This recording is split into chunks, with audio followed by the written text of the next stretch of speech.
Eddie Van Halen possessed an extraordinary talent that came with a heavy burden.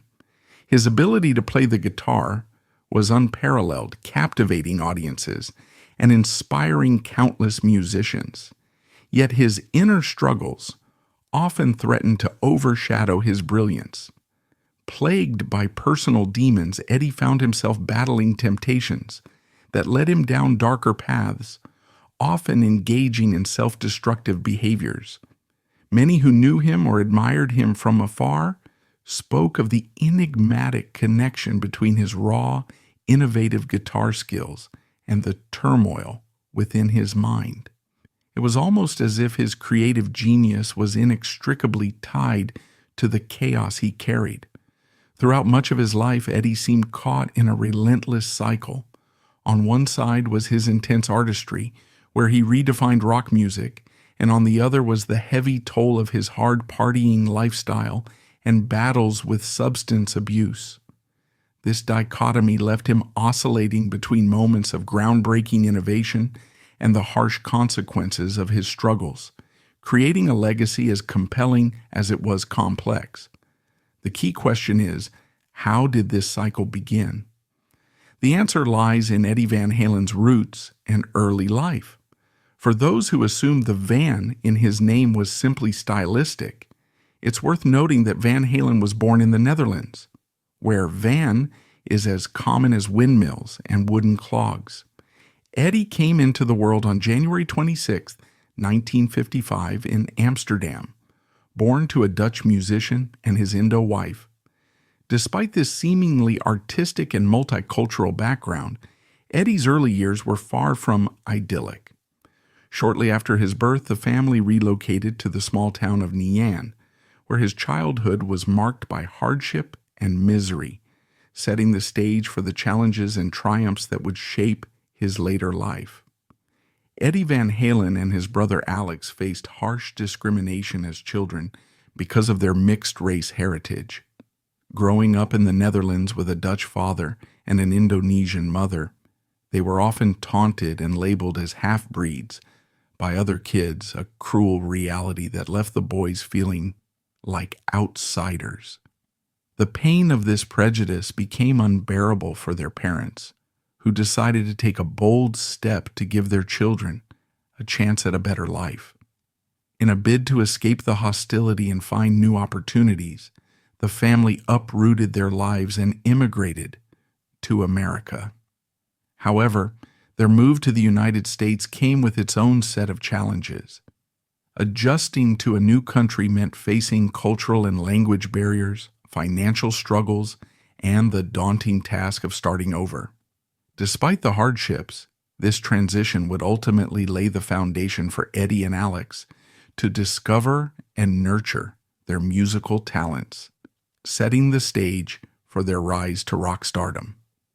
In 1962, Eddie Van Halen and his family moved to Pasadena, California, where they had relatives to help them get settled. However, the transition to life in America was anything but easy. Eddie's parents, unable to speak English, had to take on low-paying jobs to make ends meet. His mother worked as a maid, and his father became a janitor. The family's financial struggles forced them to share a single house with two other families. Life in America was challenging, and things became even tougher once Eddie and his brother started school. The language barrier and cultural differences made the adjustment even more difficult, adding to the family's already significant hardships. When the Van Halen brothers arrived in the United States, they faced an uphill battle, starting with a significant language barrier. Speaking almost no English, Eddie and Alex were immediately at a disadvantage in school. This lack of communication skills not only made it difficult for them to learn, but also painted a target on their backs for bullying and mistreatment from their peers.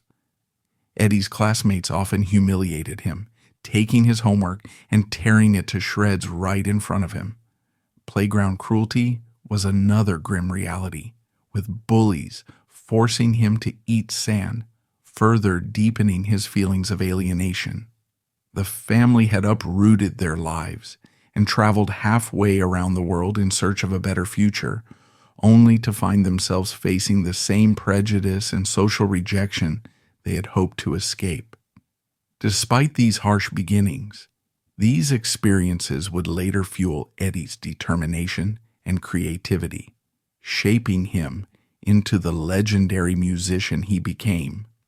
Van Halen found a lifeline in music, a refuge from the harsh treatment he and his brother Alex endured at school. From the age of 6, both boys began taking piano lessons, but Eddie's approach to learning was anything but traditional. He never learned to read music. Instead, Eddie relied on his sharp observational skills, watching recitals of musicians performing pieces by Mozart and Bach. Remarkably, he could replicate what he saw, playing complex compositions purely by ear. This innate ability showcased Eddie's extraordinary talent and hinted at the musical genius that would shape his future. The question remained, how would he channel this raw brilliance into something extraordinary? At just 10 years old, Eddie Van Halen showcased his immense talent when he entered the Long Beach City College piano competition and took home first prize. It was a proud moment for his father, who envisioned a future for Eddie as a classical pianist. With his son's natural gift for music, Eddie's dad imagined a career filled with the works of composers like Bach and Mozart. However, Eddie had different dreams. While he respected classical music, his true inspiration came from the raw energy and excitement of rock and roll. Bands like the Beatles and the Dave Clark Five captured his imagination far more than the structured elegance of the classical repertoire. To his father's dismay, Eddie's passion for rock wasn't limited to him alone. His brother Alex also gravitated toward the electrifying sounds of contemporary bands. Together, the Van Halen brothers were already laying the groundwork for a musical revolution that would soon turn their father's classical aspirations on its head. When Alex decided to dabble with Eddie's drum kit, everything shifted unexpectedly. Eddie had been dedicated to mastering the drums, but when Alex effortlessly played the famous Wipeout drum solo, Eddie immediately recognized his brother's exceptional talent. Realizing Alex was naturally gifted in percussion, Eddie made a bold decision. He handed the drums over to Alex without hesitation. From that moment, Eddie chose a new path, picking up an electric guitar. This pivotal choice not only set the brothers on their distinct musical journeys, but also laid the foundation for the legendary sound they would go on to create together. By the time Eddie Van Halen and his brother Alex had solidified their roles, Eddie on electric guitar and Alex on drums, they faced their next challenge, finding an audience. Fueled by countless hours of practice, Eddie was ready to showcase his skills. The brothers recruited 3 other boys, and together they formed their first band, the Broken Combs. At just 9 years old and still in 4th grade, Eddie wasn't exactly booking gigs at bars or clubs. Instead, the Broken Combs performed for their peers at Pasadena's Hamilton Elementary School. It might not have been a roaring stadium crowd, but playing for an audience, even a small one, ignited something in Eddie. The experience solidified his passion and gave him a clear goal. He was going to be a professional musician. That elementary school stage may have been humble, but it marked the beginning of Eddie Van Halen's journey toward becoming a rock legend. While Van Halen's father supported his son's dream of becoming a musician, his mother had a very different perspective. She believed her husband's career in music had not brought stability and insisted he should find a real job. Naturally, when her son showed the same passion for music, she tried to intervene. In an attempt to steer Eddie away from his growing obsession, she even went so far as to lock away his guitar to stop him from practicing. However, she might not have needed to worry as much, at least not then. Eddie was so shy and uncertain about performing that he hesitated to showcase his talent in public. Eddie Van Halen was determined to keep performing, But there was one obstacle he couldn't ignore: his crippling stage fright. Every time he stepped onto the stage, anxiety would creep in, threatening to derail his performances. Unsure of how to handle the overwhelming fear, Eddie turned to someone who knew a thing or two about performing: his father. His dad, a seasoned musician himself, had a solution, though it wasn't what most would expect. Instead of offering words of encouragement or a pep talk, he handed Eddie a cigarette and a drink, thinking this would help calm his nerves. It was an unconventional and shocking remedy, but it set a precedent for how Eddie would manage his anxieties throughout his career, blending his extraordinary talent with the darker coping mechanisms that would later define much of his life. While alcohol may have initially helped Van Halen conquer his stage fright, it soon became a crutch that would haunt him for the rest of his life. He grew to enjoy the sense of ease and relaxation drinking provided, and it quickly extended beyond the stage. Van Halen later admitted that he even attended his high school classes completely intoxicated. Shockingly, instead of addressing the issue or offering help, one of his teachers merely suggested other types of drinks he might enjoy. Unfortunately, what started as a coping mechanism for stage anxiety became a lifelong battle with addiction, one that would shadow him until his premature death. Van Halen's father played a pivotal role in shaping Eddie and Alex's drive to succeed, even as their mother remained skeptical of their musical ambitions. His father's influence became even more profound after a devastating accident in 1972. At the time, Eddie's dad was working a real job, as their mother liked to describe it, a stark contrast to his earlier life as a musician. Tragically, a work-related mishap caused a trailer to fall on his hand, resulting in the loss of an entire finger. The accident was a sobering reminder of how quickly dreams could be taken away. For Eddie, witnessing his father's resilience in the face of such adversity didn't deter him. Instead, it fueled his determination to pursue his passion for music. It was a turning point that underscored the fragility of opportunity and reinforced Eddie's resolve to make the most of his talent no matter the odds. Over the next few years, Van Halen devoted himself to perfecting his craft, drawing inspiration from legendary bands like Cream and Led Zeppelin. By 1972, Eddie and his brother Alex felt ready to take the leap into forming their first serious band, which they named Mammoth. Despite their growing skills and ambition, the group was missing one crucial element: a charismatic, flamboyant lead singer. Fortunately, they crossed paths with a bold and dynamic performer from another band who was ready for a change. That man was none other than David Lee Roth. When the band was still known as Mammoth, David Lee Roth decided it needed a name change. Surprisingly, Roth, who was known for his larger-than-life ego, suggested they adopt the name Van Halen, spotlighting the brothers instead of himself. On the surface, this seemed uncharacteristic for Roth, as it seemingly relegated him to the background.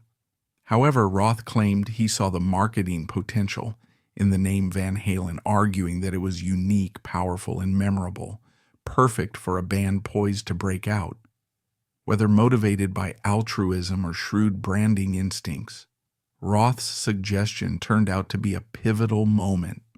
The newly minted Van Halen name quickly began resonating with audiences, and the band gained traction in the Los Angeles music scene. This decision marked the start of their rise to rock stardom, solidifying their identity and paving the way for their explosive success. Van Halen's gig at the Starwood in West Hollywood, opening for the British band UFO, turned out to be a pivotal moment in their career. Unbeknownst to the band, a special guest was in the audience that night, none other than Gene Simmons, the flamboyant bassist of Kiss and a major figure in the rock world. Simmons later revealed that it took just 3 songs for him to realize that Van Halen had something extraordinary. Determined to meet them, he went backstage after their performance and waited to talk to the band, setting the stage for what would become a historic turning point in Van Halen's rise to stardom. After a gig that had the crowd roaring, the members of Van Halen were stunned to find a rock legend waiting backstage, Gene Simmons of Kiss. Already a major star, Simmons was known for spotting potential, and he seemed intrigued by the band's raw energy and talent. Eager to impress, one of the band members excitedly mentioned that a yogurt company was interested in investing in their future. Simmons's reaction was anything but enthusiastic. His face fell, and he bluntly dismissed the idea as one of the worst he'd ever heard. To Simmons, aligning their burgeoning rock image with something as mundane as yogurt seemed laughably out of sync with their potential. It was clear he believed the band deserved a path to stardom that matched their electrifying performances, not one tied to dairy products. Gene Simmons was so impressed with Van Halen that he wanted to sign them to his record label. He even drafted a contract, which the band eagerly signed, seeing it as the big break they had been waiting for. However, when Simmons shared his plans with the rest of Kiss, his bandmates weren't as enthusiastic. They opposed the idea, and Simmons, unwilling to go against them, reluctantly tore up the contract. Just like that, Van Halen lost what seemed like a golden opportunity. With both the yogurt company deal and Simmons off the table, they found themselves back at square one, unsure of what the future held. After the disappointment of missing a potential partnership with Gene Simmons and Kiss, Van Halen and his bandmates doubled down on their efforts to refine their sound and sharpen their image. Their hard work paid off when Warner Records noticed the band's undeniable talent and offered them a recording contract. In 1978, the band released their self-titled debut album, Van Halen. The record was a game changer. Fueled by Eddie Van Halen's innovative guitar work, David Lee Roth's charismatic vocals, and the band's infectious energy, the album quickly climbed the charts, peaking at an impressive 19th spot on the Billboard 200. Tracks like Running with the Devil, Eruption, and You Really Got Me showcased the band's ability to blend hard rock with mainstream appeal, and their explosive debut established Van Halen as a household name almost overnight. The album's success not only catapulted the band into stardom, but also solidified their place as one of the most influential rock acts of the era. One of the first things the Van Halen brothers did after achieving success was to settle a long-standing debt of gratitude. They never forgot the unwavering support of their father, who had stood by them through their journey into music despite the odds.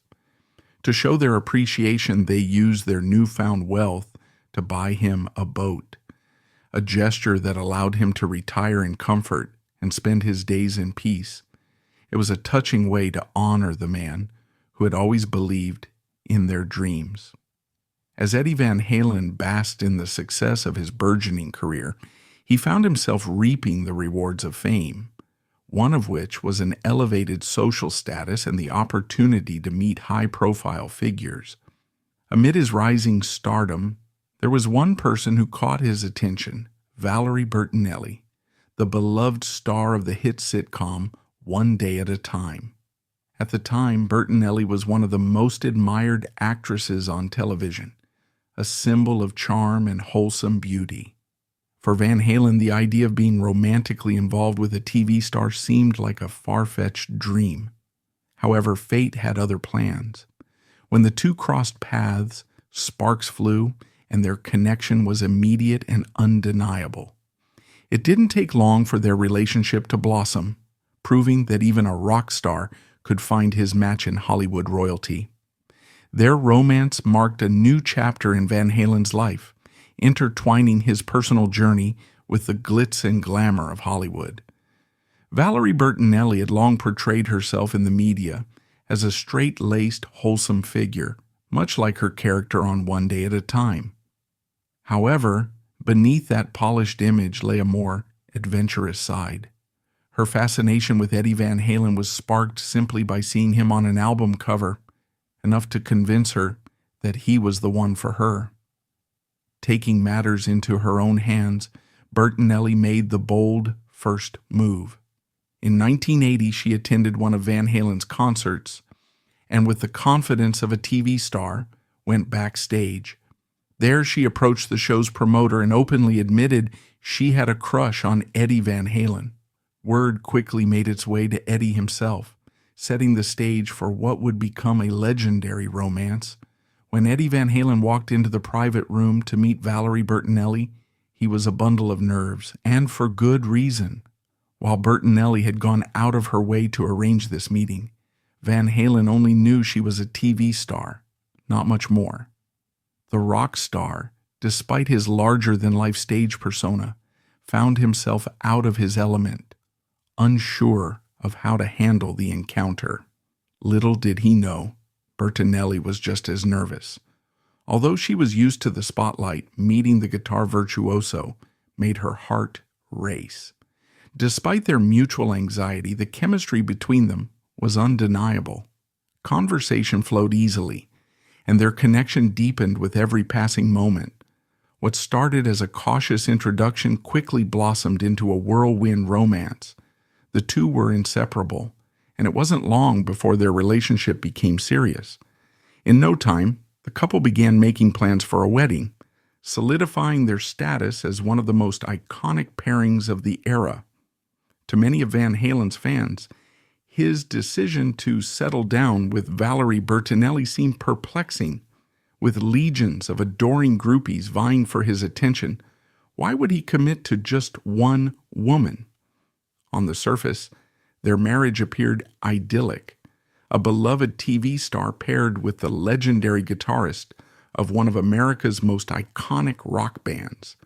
Yet beneath the glossy exterior, the truth was more complicated. While Bertinelli may have been one of his great loves, Van Halen's heart was divided. He had many passions, and his dedication wasn't limited to his marriage.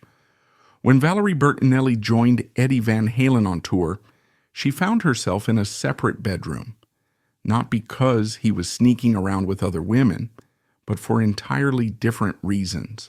Van Halen had a unique set of priorities when it came to his downtime. While Bertinelli was tucked away in her own room, Eddie would dedicate himself to his true loves, his guitar, his drinks, and his lines of cocaine. You might assume that after indulging in his vices, he'd eventually head to his wife's room to spend time with her. But no, that wasn't the case. Instead, it was often the band's manager, Noel Monk, who ended up sharing Eddie's space. In one of the stranger quirks of tour life, the two would frequently fall asleep side by side, leaving Bertinelli alone in the next room, likely wondering about the unconventional arrangement. When Bertinelli was by Van Halen's side on tour, he was the picture of a devoted husband. However, when she wasn't around, the dynamic shifted dramatically. Van Halen's offstage antics became notorious, with some describing the scene as a smorgasbord of groupies.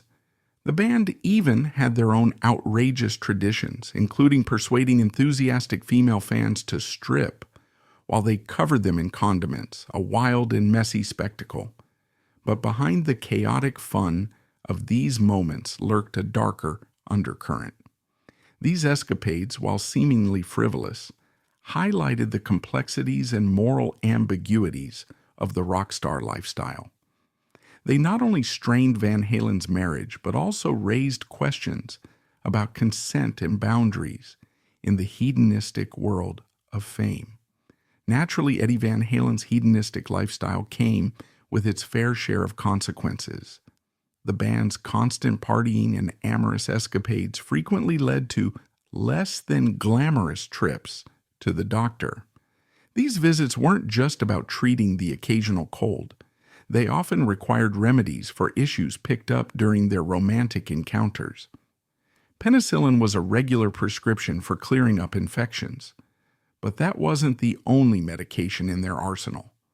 Doctors also supplied the band with codeine and Percodan, which added another layer to their already wild lifestyle. This cycle of indulgence and recovery became part of the routine, seamlessly blending into the endless party that followed Van Halen and his bandmates wherever they went. It wasn't just a phase, it was the chaotic, unrelenting rhythm of their lives on the road. Van Halen and his bandmates had a shared passion for high-performance cars, particularly Italian-made models that were both luxurious and lightning fast. Their love for speed was more than just a hobby. It was a thrill-seeking adventure. The band became infamous for tearing through the streets of Los Angeles, sometimes reaching reckless speeds of up to 240 kilometers per hour, about 150 miles per hour. For these rock stars, who had wealth to spare and lived life on the edge, the risks of such dangerous joyrides were simply part of the adrenaline-fueled lifestyle they embraced. Eddie Van Halen's rock and roll lifestyle took a sharp turn when an unidentified woman filed a paternity suit against him, alleging that he was the father of her child. It was a serious claim that threatened to upend his already tumultuous personal life. However, when Van Halen managed to piece together who the woman was, he recalled an encounter that made him confident the claim was false. According to him, their interaction had occurred in his car and involved activities that couldn't possibly lead to pregnancy. Despite his conviction that the allegations were unfounded, Van Halen had no choice but to confront the situation head-on. He submitted to a paternity test to clear his name and, perhaps more challenging, had to come clean to his wife, Valerie Bertinelli. The ordeal added yet another layer of strain to their already fragile marriage, forcing Van Halen to face the personal consequences of his reckless behavior. The paternity test confirmed that Van Halen was not the father of the woman's child, but that revelation brought little comfort to Valerie Bertinelli. The results didn't erase the deeper issue. She was married to a man who had been unfaithful.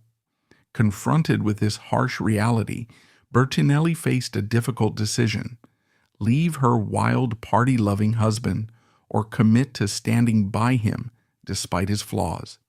In the end, she chose to stay and work through their challenges. The couple set their wedding date for April 1981, signaling their determination to move forward together. Eddie Van Halen and Valerie Bertinelli's wedding ceremony went smoothly, a picture-perfect moment for the couple. The reception, however, took a turn that foreshadowed the challenges ahead. As guests celebrated, the newlyweds were nowhere to be found. After a frantic search, band manager Noel Monk tracked them down in a washroom. When repeated knocks on the door went unanswered, Monk forced his way in.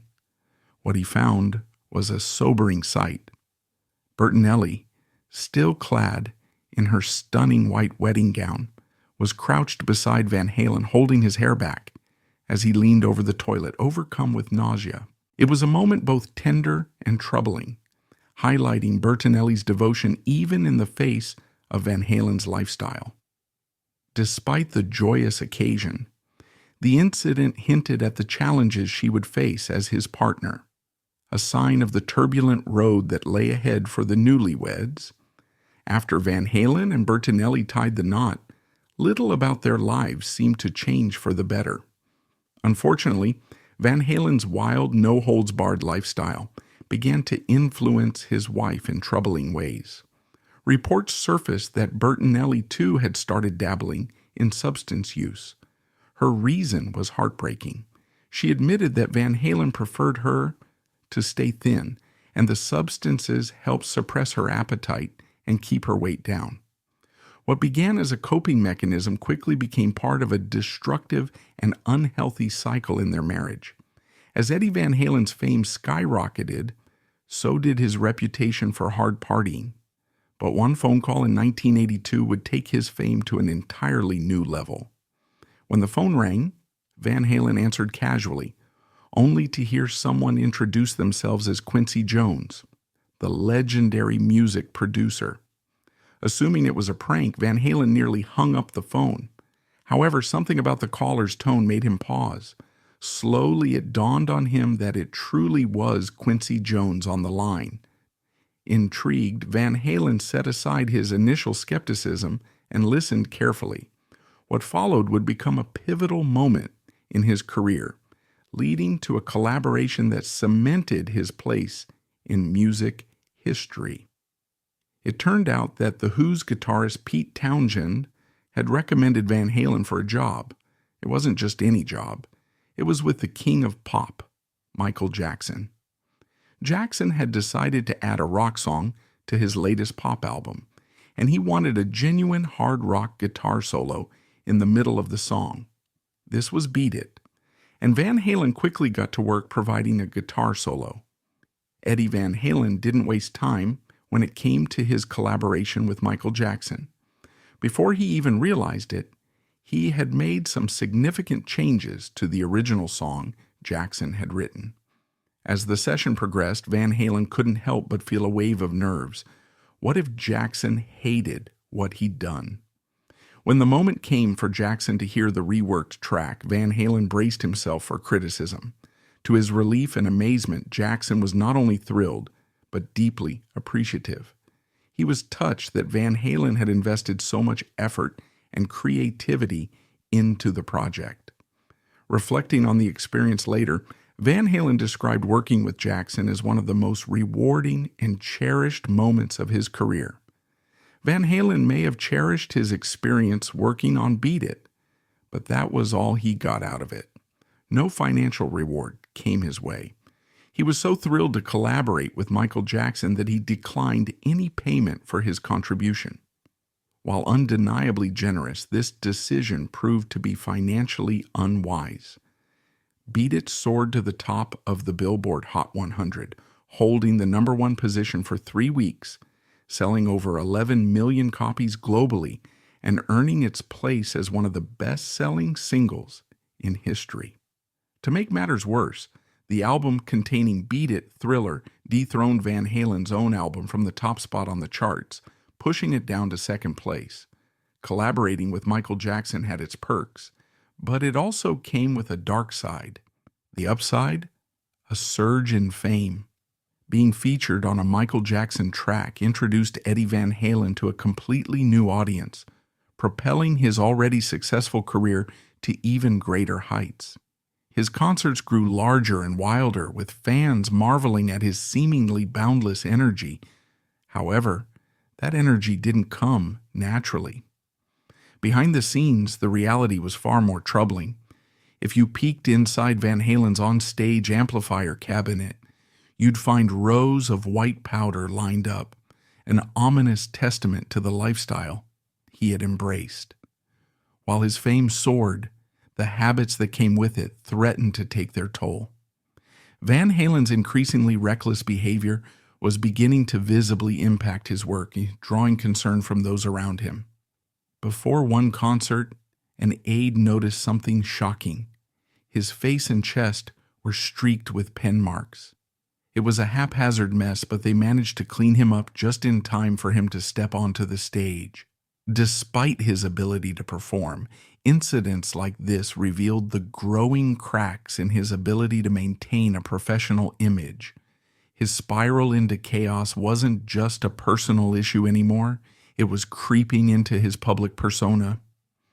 Eddie Van Halen's financial troubles weren't just about wild partying. They were compounded by reckless spending and an unfavorable contract with Warner Brothers. Despite being one of the biggest bands in America, Van Halen and his bandmates weren't earning as much as they should have been. Their finances were a mess, and it became clear that something had to change. That's when their manager, Noel Monk, stepped in. Realizing the band was being shortchanged, Monk renegotiated their deal with Warner Brothers. His efforts paid off, and for the first time, Van Halen and the band found themselves truly wealthy. With their newfound riches, however, came even more temptations, and the pressure to maintain their extravagant lifestyles only grew. Unfortunately, even with their skyrocketing income, Van Halen faced constant financial troubles. Their extravagant lifestyle was a major factor. They frequently trashed hotel rooms and, in one instance, even a limousine. Their heavy substance use only worsened the situation, adding significant costs to their already reckless spending habits. Despite their rock star status and the fortunes they were raking in, they were burning through money faster than they could earn it, leaving them in a perpetual cycle of financial instability. To their fans, Van Halen seemed like an unstoppable force, consistently delivering electrifying performances and chart-topping hits. Behind the scenes, however, cracks were forming, particularly between Eddie Van Halen and lead singer David Lee Roth. Their clashing egos and conflicting visions for the band led to heated arguments, with the tension escalating to an almost comedic but telling peak. During one particularly volatile fight, Van Halen hurled a glass bowl of guacamole at Roth's head. This wasn't just a one-off incident, it symbolized the growing divide between the two. The constant friction made Van Halen increasingly frustrated, forcing him to consider whether his future might lie outside the band he had helped build into a rock legend. In a bold move, Van Halen sought a way out of his troubles by approaching Gene Simmons with the idea of joining Kiss. As the band was preparing to part ways with their guitarist, Ace Frehley, despite their camaraderie, Simmons declined the proposal. He cited Eddie's increasingly erratic behavior and reputation for being difficult to work with as reasons for his decision. Disheartened by the rejection, Van Halen returned to his band, but the situation left him with a sobering realization. Change was inevitable, and cracks in the foundation were becoming impossible to ignore. By 1985, the tensions within Van Halen had reached a breaking point, culminating in David Lee Roth's departure from the band. Eddie Van Halen wasted no time in forging ahead, recruiting Sammy Hagar as the new frontman. This marked the beginning of a new chapter for the band, one that came with both triumphs and challenges. Hagar brought a fresh energy to Van Halen, and the band's sound shifted to a more polished, radio-friendly rock style. Albums like 5150 and OU812 became commercial successes, spawning hit singles and further solidifying the band's place in rock history. However, the dynamic with Hagar was markedly different from the flamboyant, party-centric atmosphere of the Roth era. While the Van Hagar era won the band new fans and accolades, it also divided their loyal base. Some fans yearned for the wild, unapologetic chaos of Roth's tenure, while others embraced the more mature, melodic direction under Hagar. This divide underscored the challenges of moving forward after such a seismic lineup change, even as Van Halen continued to dominate the charts. During a period marked by professional turbulence, Van Halen's personal life fared no better. His marriage to Valerie Bertinelli, once a symbol of rock and roll glamour, steadily deteriorated under the weight of his relentless substance abuse and repeated infidelities. Despite Bertinelli's early attempts to stand by him, the mounting strain became unbearable. By the early 2000s, their relationship had unraveled, leading to their separation. The couple finalized their divorce in 2005, bringing an end to a tumultuous chapter in both their lives. Eddie Van Halen eventually came to terms with the fact that his addiction issues were taking a severe toll on his life and career. Realizing the need for change, he made the courageous decision to check himself into rehab. This significant step toward recovery came at a pivotal moment in the band's legacy. Van Halen was being inducted into the Rock and Roll Hall of Fame. Ironically, while the band was being honored for its monumental contributions to music, Eddie was absent from the ceremony, immersed in the difficult process of treatment and rehabilitation. His absence underscored the seriousness of his struggles, even as the band celebrated its lasting influence. Eddie's decision to seek help marked a turning point. demonstrating his resolve to confront his demons and move toward a healthier life, though the road to recovery would be anything but easy. Amid the chaos of his personal and professional struggles, Van Halen found a source of light and solace in his son Wolfgang. Naming him after the legendary composer Mozart, Van Halen held high hopes for his son, seeing him as a symbol of continuity and redemption. Wolfgang not only inherited his father's musical talent, but also eventually joined the band, stepping into the spotlight as a bass player. This father-son collaboration brought a sense of pride and purpose to Van Halen's later years, reinforcing the bond between them and adding a meaningful dimension to his legacy. As the years went by, Eddie Van Halen faced significant health challenges, the effects of years of substance abuse becoming painfully evident. His body bore the brunt of his hard-living lifestyle, and one of the most formidable battles he faced was against throat cancer. Van Halen himself speculated that his illness could be partially linked to a peculiar habit he had during performances, holding guitar picks in his mouth. Whether true or not, this added a poignant layer to his already complex life story. Despite his declining health, Van Halen's dedication to his craft never wavered. Music remained a source of solace and strength for him. Whenever his condition allowed, he poured his energy into recording and performing, showing the same passion and commitment that had propelled him to legendary status. His resilience in the face of adversity inspired fans and underscored his enduring love for music, even as his body struggled to keep up with his indomitable spirit. On October 6, 2020, Eddie Van Halen passed away at the age of 65, leaving an indelible mark on the world of music. He was surrounded by his closest loved ones, including his son Wolfgang and ex-wife Valerie Bertinelli, in his final moments. News of his passing reverberated across the globe, sparking an outpouring of tributes from fans, musicians, and industry icons.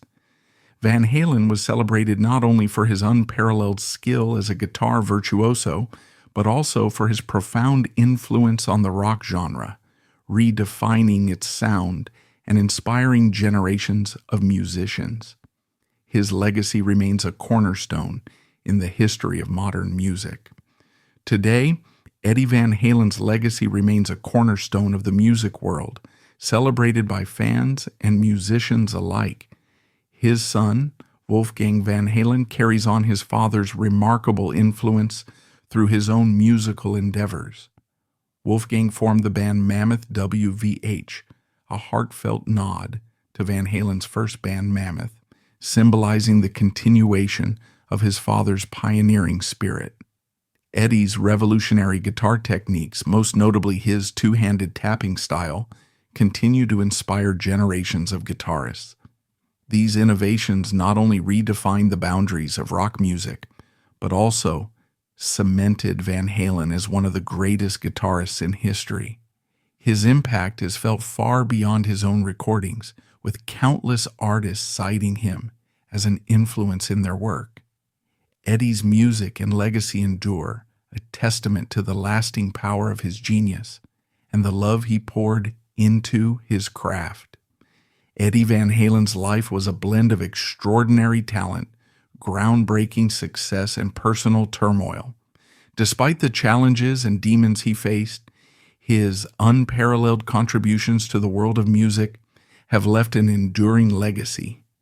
Fans across the globe will always celebrate him as a rock icon, whose innovative artistry reshaped the sound of an entire generation and solidified his place in music history.